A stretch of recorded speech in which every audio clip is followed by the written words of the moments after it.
Assalamualaikum warahmatullahi wabarakatuh. Perkenalkan, kami dari kelompok 7 akan mempresentasikan tugas hukum bisnis dan regulasi dengan dosen pengampu Ibu Dewi Febriani, SE, MSI.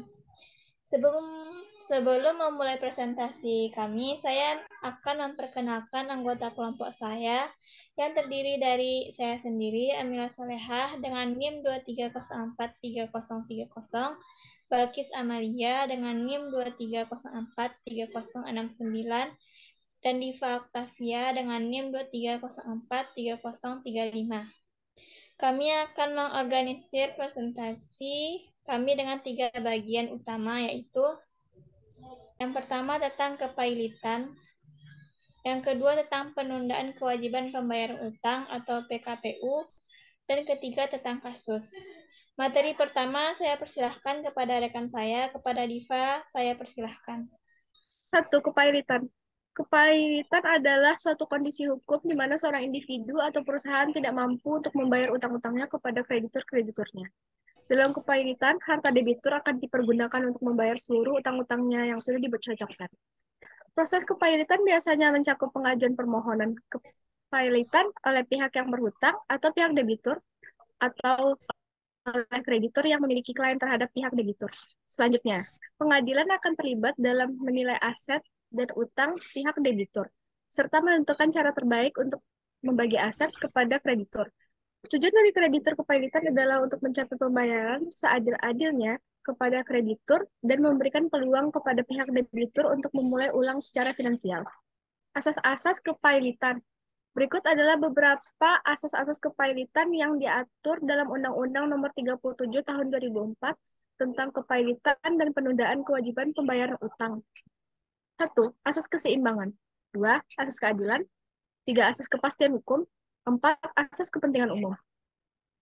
Syarat kepailitan. Syarat-syarat kepailitan diatur dalam Undang-Undang Nomor 37 Tahun 2004 tentang kepailitan dan penundaan kewajiban pembayaran utang. Berdasarkan beberapa sumber, berikut adalah syarat-syarat kepailitan. 1. Debitur mempunyai 2 atau lebih kreditur. 2. Ada utang yang telah jatuh tempo dan dapat ditagih, due and payable, yang tidak dibayar lunas oleh debitur. Jika telah memenuhi kedua syarat tersebut, maka pengadilan niaga harus mengabulkan permohonan tersebut. Tujuan kepailitan.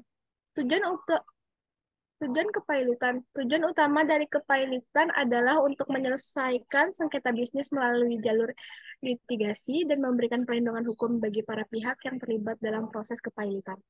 Tujuan kepailitan juga adalah untuk menghindari terjadinya perebutan atas harta kekayaan debitur yang dilakukan oleh para kreditur. Dasar hukum kepailitan. Berikut adalah dasar hukum kepailitan di Indonesia. 1. Undang-Undang Nomor 37 Tahun 2004 tentang kepailitan dan penundaan kewajiban pembayaran. 2. Peraturan Pemerintah Nomor 57 Tahun 2010 tentang tata cara pelaksanaan Undang-Undang Kepailitan. 3. Peraturan Mahkamah Agung Nomor 1 Tahun 2016 tentang tata cara permohonan kepailitan dan penundaan kewajiban pembayaran. 4. Peraturan Mahkamah Agung Nomor 5 Tahun 2018 tentang media dalam perkara kepailitan dan PKPU. Baiklah, selanjutnya materi akan dilanjutkan oleh rekan saya, Balkis. Kepada Balkis, waktu dan tempat dipersilahkan. Materi kedua yaitu tentang PKPU atau penundaan kewajiban pembayaran utang. Penundaan kewajiban pembayaran utang atau PKPU. PKPU adalah sebuah proses hukum yang mengizinkan debitur yang mengalami kesulitan keuangan untuk menunda pembayaran utang kepada kreditur. Tujuan PKPU. PKPU bertujuan untuk mencapai perdamaian antara debitur dan kreditur agar dapat mencapai kesepakatan tentang bagaimana utang-utang tersebut akan dibayarkan. Ini adalah langkah hukum yang dapat membantu debitur menghindari pailit dan likuidasi aset. Tujuan utama dari PKPU adalah untuk mencapai perdamaian antara debitur dan kreditur. Pasal yang mengatur PKPU. PKPU diatur dalam Undang-Undang Nomor 37 Tahun 2004 tentang kepailitan dan PKPU, UU KPKPU. Khususnya dalam bab 3, pasal 222 sampai dengan pasal 294. Poin penting terkait dengan PKPU. Yang pertama, permohonan PKPU. Kedua, proses penundaan kewajiban pembayaran utang. 3, restrukturisasi utang. 4, pengawasan pengadilan. 5, akhir PKPU. Selanjutnya, materi ketiga yaitu mengenai kasus akan disampaikan oleh rekan saya, Mila. Kepada Mila, waktu dan tempat dipersilahkan. Baiklah, terima kasih. Materi ketiga tentang kasus. Kasus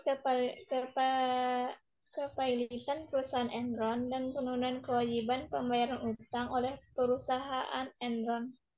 Perusahaan Enron mengajukan kepailitan karena menghadapi masalah keuangan. Perusahaan Enron melakukan manipulasi laporan keuangan menggunakan praktik akuntansi yang meragukan untuk membuat laporan keuangan. Mereka terlihat baik-baik saja. Perusahaan Enron menyembunyikan utang besar mereka dengan mendirikan entitas bisnis terpisah yang disebut Special Purpose Entities atau SPES dan mengalihkan utang tersebut ke SPES. Akibatnya, laporan keuangan mereka terlihat sehat, sementara sebenarnya keuangan mereka sangat buruk. Mereka juga memiliki hutang besar. Enron terlilit utang besar yang sebagian besar disebabkan oleh praktik manipulasi laporan keuangan mereka. Utang tersebut terakumulasi dengan cepat dan perusahaan tidak lagi mampu membayar kreditur dan pinjaman yang jatuh tempo. Kehilangan kepercayaan investor yang meragukan perusahaan. Investor dan pasar keuangan kehilangan kepercayaan kepada Enron. Harga saham perusahaan itu jatuh tajam dengan banyak investor mulai menjual saham mereka. Penarikan dana besar dikarenakan nasabah dan kreditur mulai menarik dana mereka dari Enron yang semakin memperburuk keadaan keuangan perusahaan dan disebabkan oleh pengawasan regulator yang lemah karena pada saat itu pengawasan dan regulasi keuangan mungkin tidak cukup ketat untuk mendeteksi praktik-praktik yang merupakan